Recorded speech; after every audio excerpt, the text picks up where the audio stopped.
and welcome to County Board Wrap Up, where each month we go in depth with our board members about the actions they have taken on the key issues. I'm your host, Kara O'Donnell, and with me today is County Board Chair Libby Garvey, as well as board member Christian Dorsey. Thank you both for being with us today. The global pandemic has dominated our lives and the work of county government this year. It has touched every member of our community, as well as every business and organization. So I want to begin today by asking you, Libby, just how the pandemic impacted your year as chair, which began, of course, in January and draws to a close this month. How did it change your priorities? Well, that's really interesting. You know, in some ways, when I started out in January, little did I expect what we were going to get. I set out the priorities of equity and innovation and resilience. And actually, that's kind of all we've been working on all year long. The pandemic has made so clear the issues of equity, because we find with this, with this disease, it's the most vulnerable who tend to get sick the most because of what they do for a living. It's also been clear that we depend on them to do that. And all of the problems of inequity have become clear. And what I've said is it's pretty clear now that if the most vulnerable among us get sick, we get sick. And so that has changed the focus, and I think in a good way for the county to the basics, making sure people have a roof over their head, food on the table, and access to health care. And that's kind of been the focus all year. And that I think is actually in some ways it's simplified what we're doing, because it's such a major existential threat that we've been facing. So we've been kind of focusing more on those things all year long. And then, of course, learning to do things differently as we are here, doing it virtually. And it's starting to feel actually kind of comfortable. And I was saying, I've got my swearing in later today, and they're predicting snow and ice and whatever. And I hardly even worried about it. Oh, I'll just, do it like we always have. We'll just do it from home and not worry about it. So it's been it's going to take us all a while to process this year. So Christian, what do you think? Absolutely.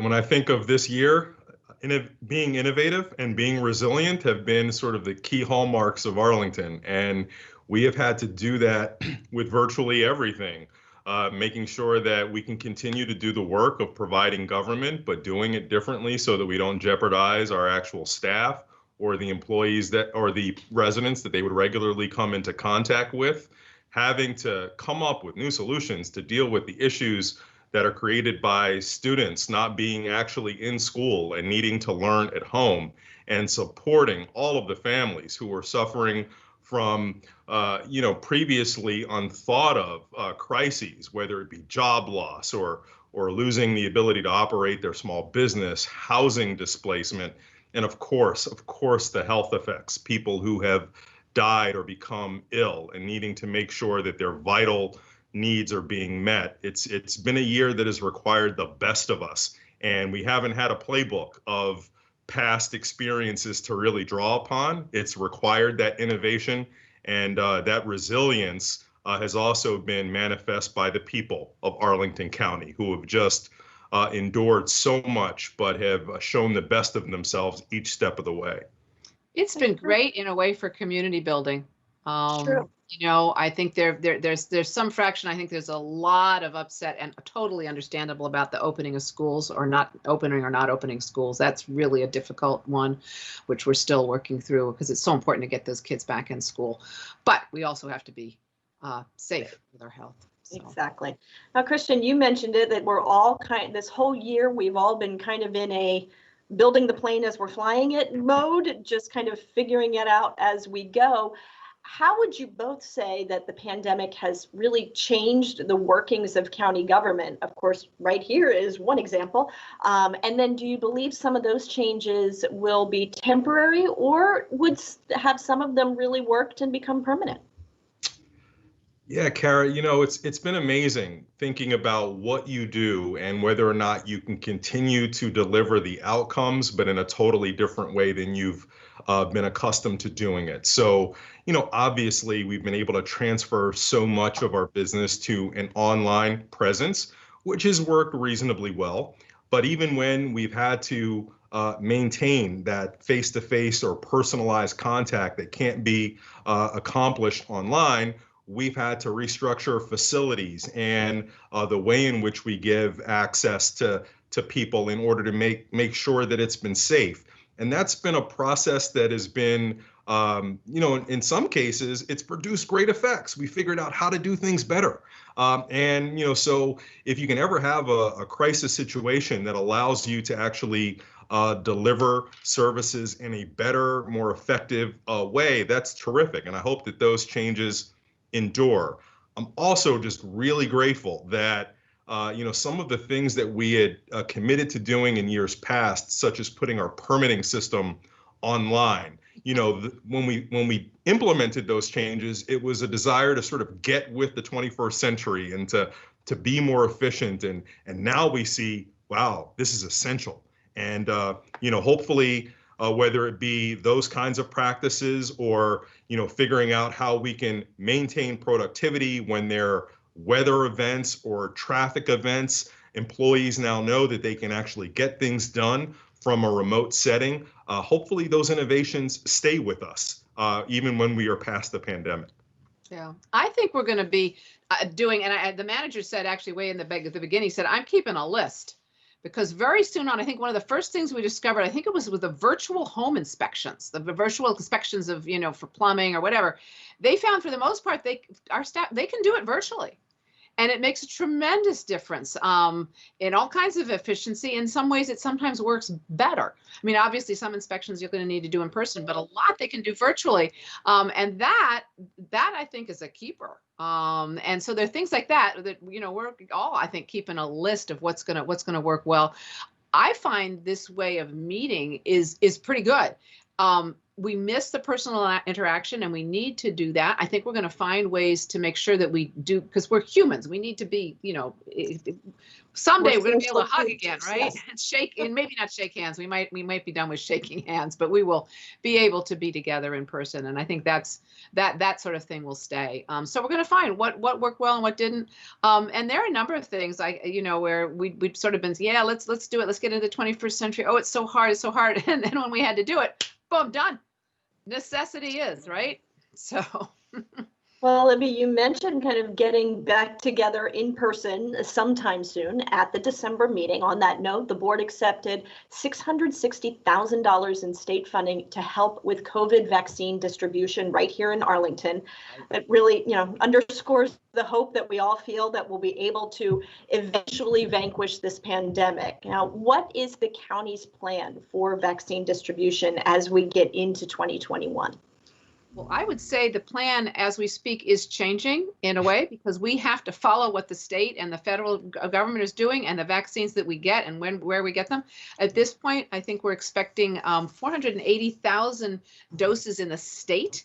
We're going to be following the same priority order, which is, our frontline health workers and our older folks, and particularly in facilities, long-term care facilities first. So we're rolling it out, and it's going to be a little slow, but we're starting by the end of this month, by the end of December, a few days, we should really be cooking. But a lot will depend on outside forces over which we don't have much control. We have been planning, I know our health officials have been planning for a long time. Dr. Ruben Varghese is actually on the state workforce that's been trying to plan for distribution. So, and then, as I think we've explained in our work sessions, and, we've got another one coming up, where we can kind of update people and get updated ourselves. There are two different kind of vaccines. One of them has to be kept at like minus 94 degrees. That's just incredibly cold and hard to handle. The next one doesn't need as careful care. Everything needs to be both Moderna and the Pfizer vaccines. You have to get 2 doses.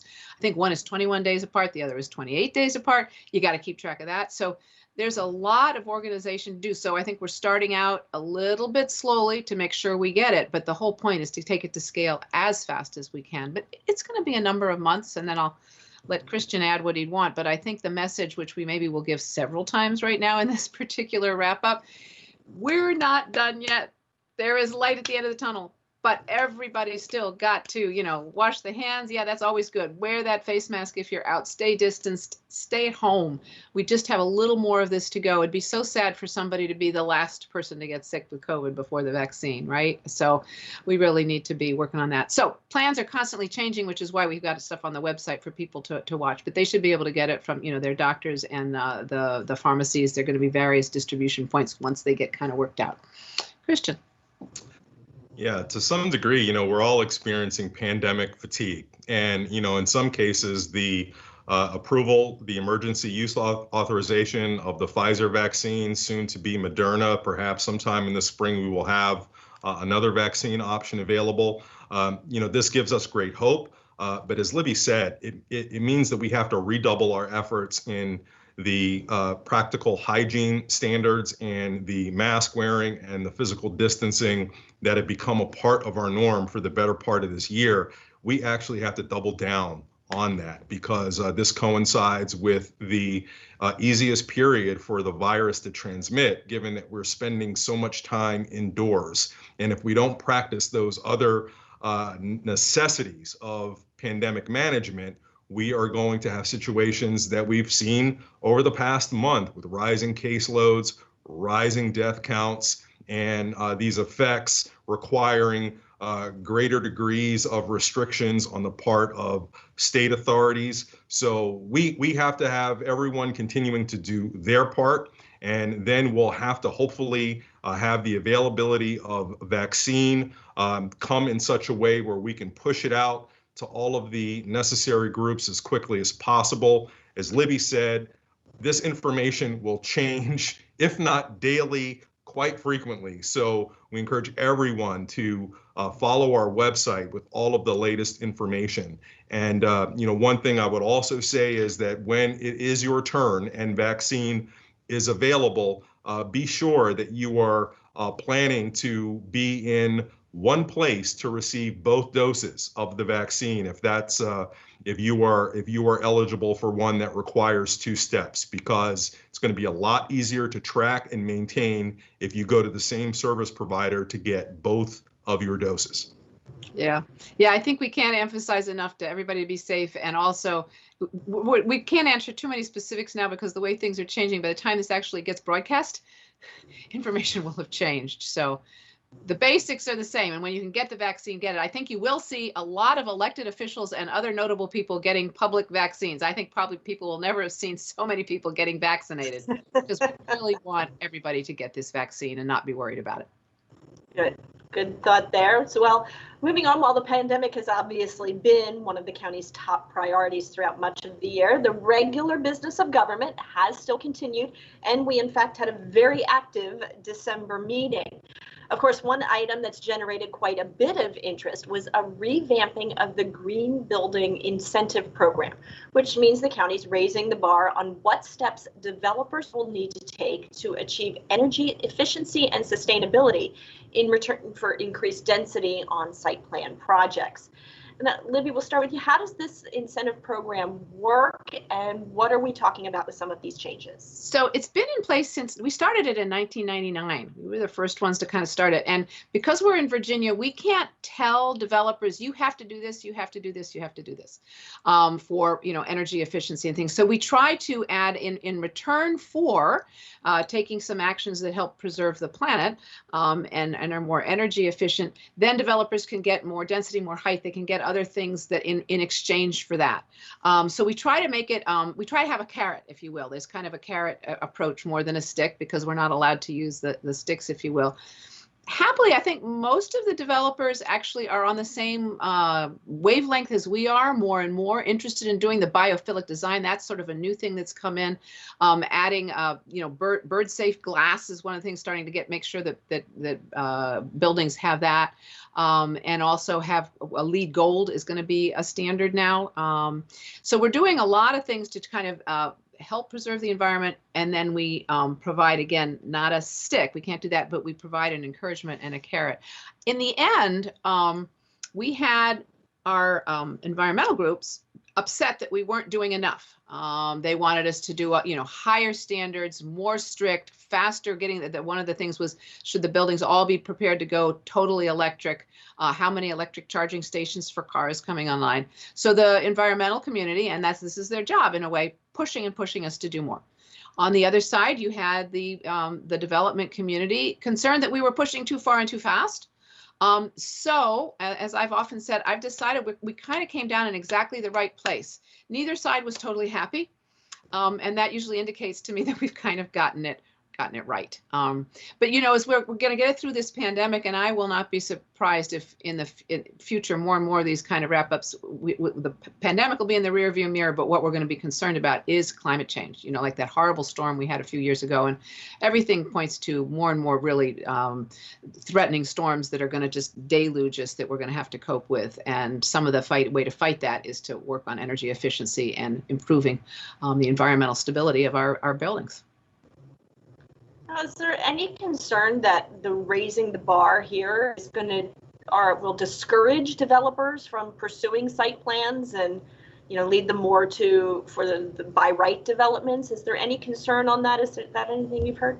Yes, that's what we heard from the development community. Go ahead, Christian. Well, that's the balance that staff needed to expertly strike, was how do you create an incentive program that will entice developers to participate, because that's exactly what we want to have happen.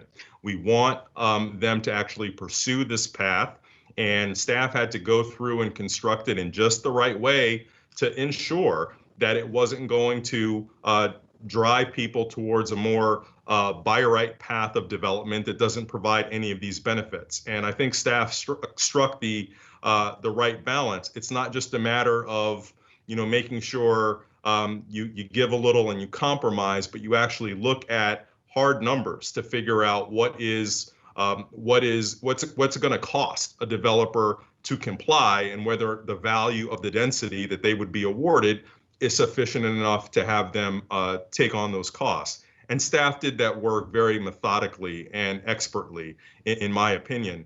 And one of the things that I think is most noteworthy about this is that the market for sustainability has moved. Many of the things that 20 years ago, when this program was first initiated, these are now common practices that no one would never think of not doing. So what this policy does is take into account the degree in which energy efficiency and sustainability has become kind of a market baseline, and said, hey, those baselines are expected.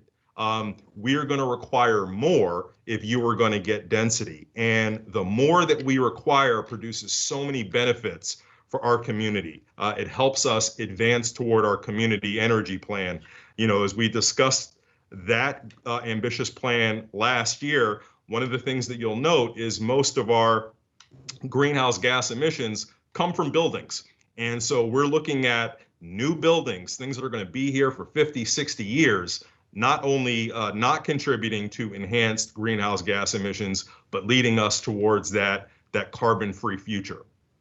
One of the issues that we did, and one of the few changes the board made to the staff recommendation, which really so much excellent work went into it, was the review period. Staff recommended a 5-year review to give time to get some buildings built and to get some feedback. And the environmental community and in the end, the board too decided that a 3-year review would be better, in part because this field is changing so quickly. And there may be some things we can change without getting, feedback from actual buildings that have been built and getting information from that. So we're going to be looking at it again. And I think as this field continues to change rapidly, I think that's actually a good thing. So again, when you started out with your question about, are developers going to just not do it and build by right? This is one of the, maybe we'll need to make some adjustments. We'll find out. We're gonna find out in the next few years. Okay, well, on that note, we're going to take a short break. And when we come back, we'll take a look at some proposed parking changes, as well as improvements for stormwater infrastructure. Stay with us.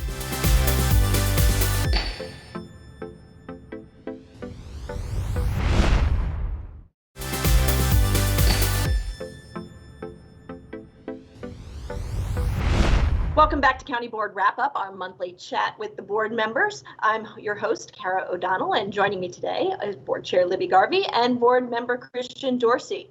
Now, after a multi-year study and community engagement effort, the board voted at its December meeting to advertise major proposed changes to the residential permit parking program, a move that is not without its controversy. Libby, what exactly is being considered here? Oh boy, a lot. And I think I'm not going to go into all of the details. I'll get one wrong, but we're really looking at, it's like the number of passes that somebody can have for a house, because we have, I mean, maybe we should really back up. There's certain portions of Arlington that have residential permit parking, and it's first, this program was begun decades ago because, and it was in Crystal City, a lot of commuters were coming in, parking in people's neighborhoods and then going to work and coming back, and people found their neighborhoods were crammed with cars and they didn't even live in Arlington. In this case, so we put in restrictions, and the case went all the way to the Supreme Court. And they found a bit that, you know, these are our streets, our taxpayers pay for them, and we have some right to use and regulate our own streets, and this is the curb. So that was kind of the beginning. And over time, more and more neighborhoods decided they wanted residential permit parking too. And then once you got one neighborhood that had the permit parking only, that would just push people to park somewhere else. And over time, it's kind of become clear that there got to be a lot of sort of inequities. This program was being put in place for reasons that really didn't have all that much to do with parking. In part, I think our staff that by the end found that something like 75% of the applications that came in didn't qualify. So there was some misunderstanding about what this program was actually for. And then we looked at it and realized it didn't seem to be really doing what it was supposed to be doing. So total relook, and we advertised it. Everything is online. It's a very complex program because it depends where you live and what your situation is. But one of the things they looked at, which I think was good, do homes have driveways on a particular neighborhood? Because we had one area that I think really prompted it was actually around Arlington Mill, and it was the Park Glen neighborhood, I think, next door. They had a program that had just barely gotten the permit parking approved, put it in place, and folks in there were a lot of folks in multifamily dwellings and in homes that did not have drives and garages who needed a place to park and put their car on the street. And suddenly they had much fewer opportunities, whereas in Park Glen, where the restrictions were in place, people had drives to put their cars in and garages to put their cars in, so the streets were empty. And then we started to feel, is that the streets are public property? You know, people don't actually own the street right in front of their house. That is the public right of way. So that was kind of the genesis of it all, and we're trying to work it out to make it more equitable, more efficient, and better for everybody, and make it clear what the program is and isn't. So I don't know if that was very clear. This is the most, I'd say maybe the most confusing topic I've had to deal with as a board member. So I'll hand it over to our economist friend, Mr. Dorsey, because this probably gets back down to basic econ, right? A scarce resource, I think, right? Absolutely. How to allocate a scarce resource. And, you know, we've certainly found throughout this process that the program needed to evolve to take into account, you know, many of the current difficulties that we experience with it. So, you know, first and foremost, we want this to be a parking program. So it should really be responsive to areas where we have real limited supply of parking available on the street, and we have most households in the area who agree that they want to join in some level of restriction. So we updated the threshold by which people could successfully apply to participate in this program and the degree at which they experienced congested parking on streets. So one, restoring that link to this being a parking program.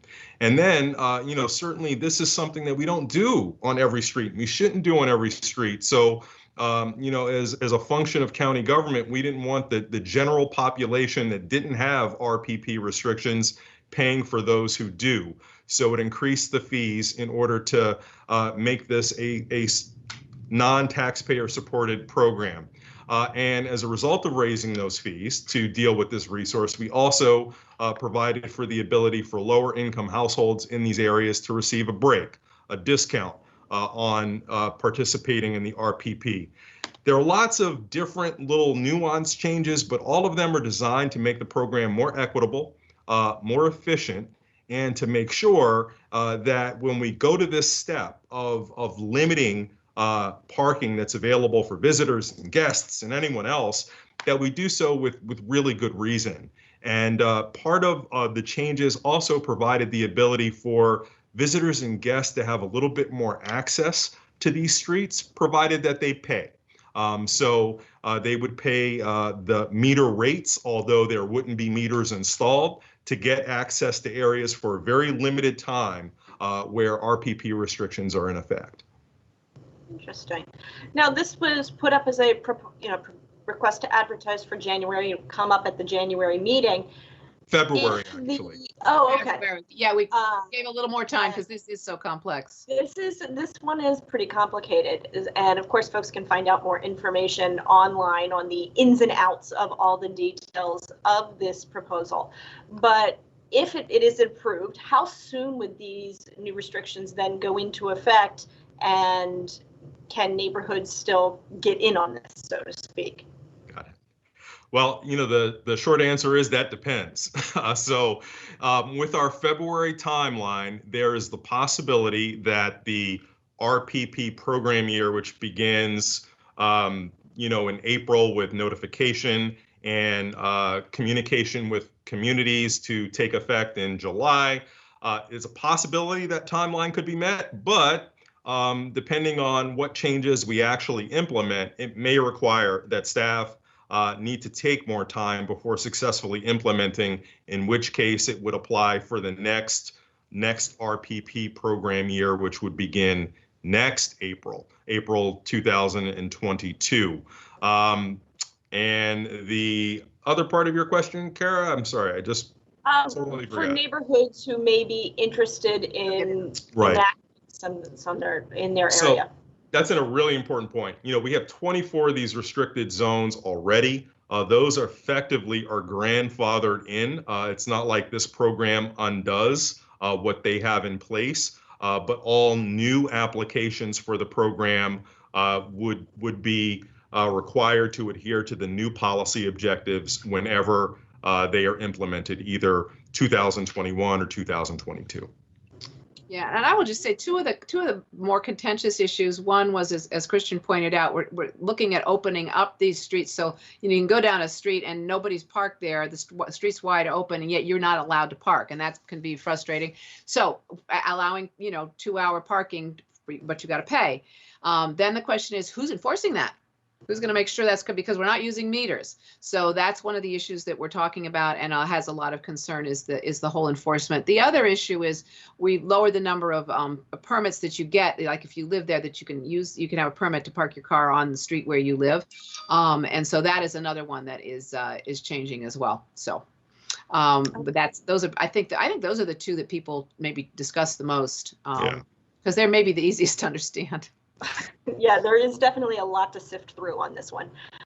So we will see what happens there. Now, changing topics a bit, the board is also looking at an agreement with schools that's being called the first of its kind to enhance stormwater infrastructure, specifically at the Reed Elementary site. What's going on here?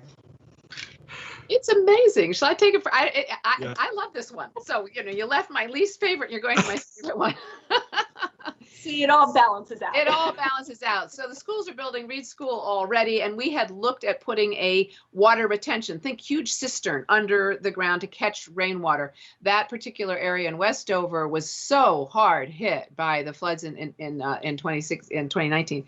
And it's clear that we have major work to do, and our staff has been looking at what they can do there and finding how difficult it is, in part because a lot of streams have been undergrounded. We may need to make pipes bigger, add more, move them, but there are buildings and houses and roads already on top of that. So it makes it very difficult to do.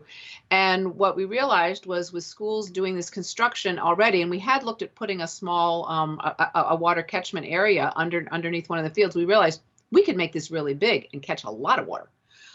So I think this is going to take, I believe it's about 75% of the water that's coming off should be able to get into this large underground water retention area, and then it will slowly drain out. So it's basically to slow down. When Mother Nature takes a bucket and goes whomp on top of us, it can go right into the cistern and then drain off gradually and not flood the homes and the businesses, at least not as much. It won't end the problem.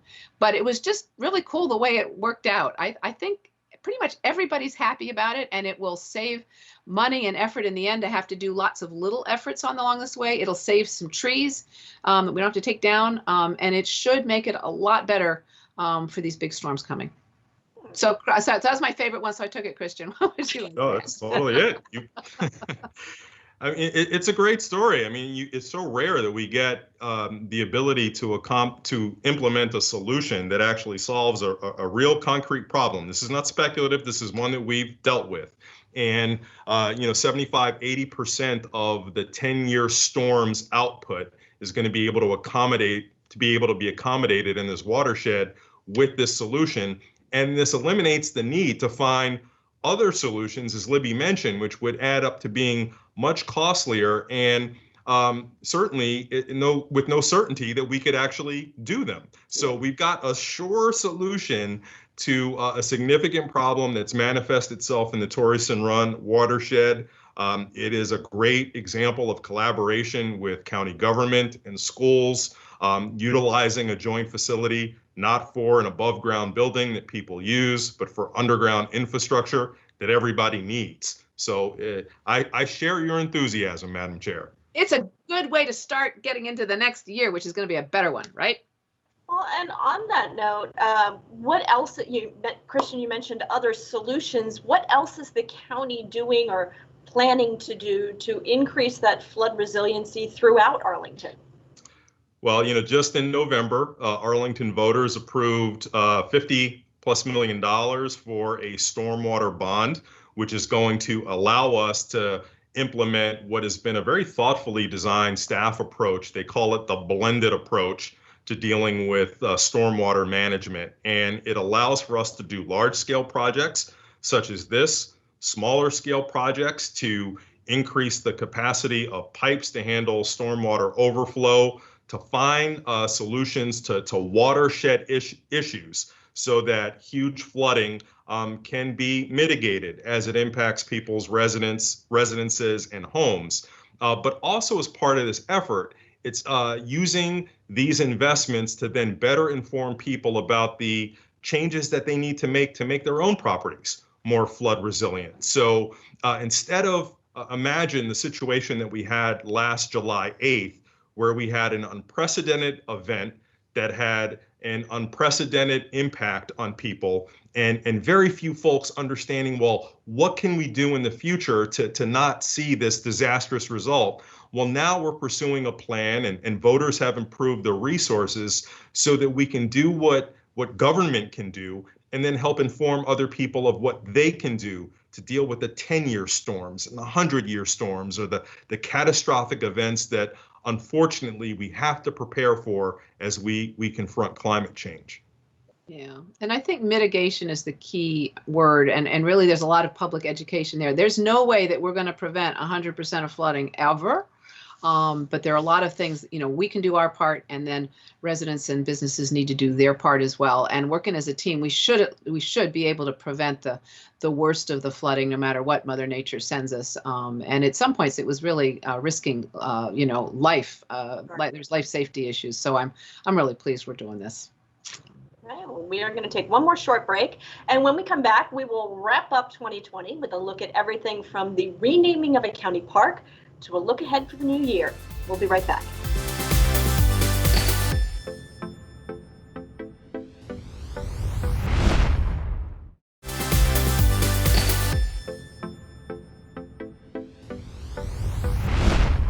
Welcome back to County Board Wrap Up, where we are wrapping up board actions of 2020. Now, names of county-owned properties, from streets to community centers, parks, government buildings, have become a topic of quite a bit of conversation in this community as Arlington reevaluates its history and who it wants to honor. This month, the board endorsed the recommendation to rename Henry Clay Park. Tell me a little bit about the backstory here on this one. So I don't know that anybody knows why it was named Henry Clay Park. I think Henry Clay maybe fought a duel in Arlington or something, you know, back in the day. And what the Civic Association people got together and decided to name it Zitkala Shah Park. And I'll tell you, one of the better things that I got to do this month was do a little research. I watched a PBS special on Zitkala Shah, and her name was Gertrude Bonin, I believe, Simmons Bonin. Yes, what an amazing woman, absolutely amazing. And she lived in Arlington for a while. She lived about 100 years ago. She was on a Lakota Sioux reservation, and as a child, which we did, it was a terrible thing, 8 years old, tore away from her family and her community and culture, sent her, I think, to Indiana and to a school. They would regularly take Indian children, rip them from their parents and families, and take them and put them in schools to try to make them not be Indian and train the Indian out of them. And Zitkala Shah came through that. She had incredible music talent. She wrote an opera, a pretty darn good one, and founded all kinds of groups to help support Native Americans. She was an amazing lady. So I think it's a much more appropriate name for the park. And I think it shows the benefit of this. You know, it can feel disruptive trying to look at the names we have of things and think about changing them. But when you start looking into the history, you start to understand these amazing people that we never heard of, in part because she was a woman and she was an Indian, right? An American Indian. Why would we talk about those people? We didn't, but they were amazing. It's a very inspiring story. So I think it's another good news story. And we have also started to, the manager is recommending and working on a process for renaming and getting it into a regular process, and the kind of recommendations, and there'll be some board action coming in January, I think early in the new year. And we'll get this going more. And I'm looking forward to lots of really good history lessons and learning about lots more really exciting, neat people. Christian. I was going to say, there's so many very cool stories that were always kind of not covered up before. So, Christian, anything to add? No, you know, Henry Clay is certainly an important figure in American history. And, you know, this action is by no means a repudiation of Clay per se, but once you examine history and you start to have questions as to why there's a particular honor when there's no nexus to Arlington County or particular, nexus to our community, you have to ask yourself, why aren't we finding those stories and telling those stories like of Zitkala Shah, who lived in the neighborhood and whose life is worthy of being remembered? And, again, this is not just about naming rights to put on a plaque, but hopefully a process where we can share Zitkala Shah's contributions to our community and our country in a way that corrects some of the wrongs that we have with the traditional telling of history. So this is a terrific thing for us to be doing, and I look forward, as you both said, to having more of these stories come out as we come to grips with the history that we've learned and the history that we probably should have learned. Yeah. And, looking forward, like into the new year and things, I find one of the reasons I start to treasure more and more these stories of people who've overcome incredible challenges is they're so inspiring, and you start to realize, oh, we're suffering with a pandemic and this is difficult and we've got a lot of things going on, but people have been through worse before and come through and thrived in it, and actually done a lot to make the world a better place. So it's very inspirational. I think it helps us get through difficult times, actually. Yeah, those inspirational and kind of uplifting stories really can, put a bright spot on some otherwise very dreary times. Mm-hmm. And on that note, that will bring us to the end of our show for today, and the end of what has been an extraordinary year for all of us. 2020 has certainly been a year of uncertainty and, of course, terrible loss for many, but it has also been a year of courage and resilience. And on that note, I'd like to ask both of you, what message do you have for Arlingtonians as we close out the year? Christian, let's start with you. Well, this certainly has been a year, but, if we've been able to endure and persevere through this year, think about all of the probably unappreciated levels of courage and resilience that we found within each of us. And hopefully those lessons become points of inspiration to carry you through the year ahead. And I just hope that for everyone, we receive some blessings and benefits in 2021 that were not available to us in 2020. Libby? Yeah, I think, one, I've got to do the PSA going in the new year. Wear your mask, stay separate, do that, stay safe. But I'm really hoping we take, to me, the major lesson here. I've been so impressed. We started out this program talking about how we have focused on making sure that people have a roof over their heads, food on the table, and access to health care. And when we get to the end of this pandemic and things start to get better, I'm just hoping and believing that we're not going to lose that focus. We're not going to suddenly decide, oh, we don't have to worry about that anymore, and not worry about people not having homes, food, or access to health care. So I'm hoping it really will make us a stronger and more resilient community, and we will continue to focus on the folks who are the most vulnerable among us, because I think we find out how much we depend on each other, and I think it will make all of us better off and stronger. So I'm hoping this is a transition, a difficult transition. You often have labor pains, right? That we're going to come out and be a much stronger, more kind of connected and resilient community looking forward. So I'm actually feeling pretty hopeful. Okay, well, we will close out 2020 with that. I want to thank you, Libby, for your leadership as chair during this very tough year. And of course, we all look forward to the work ahead in 2021. Thank you, everyone, for joining us today for County Board Wrap Up. I'm Kara O'Donnell. Happy holidays, and we will see you next year.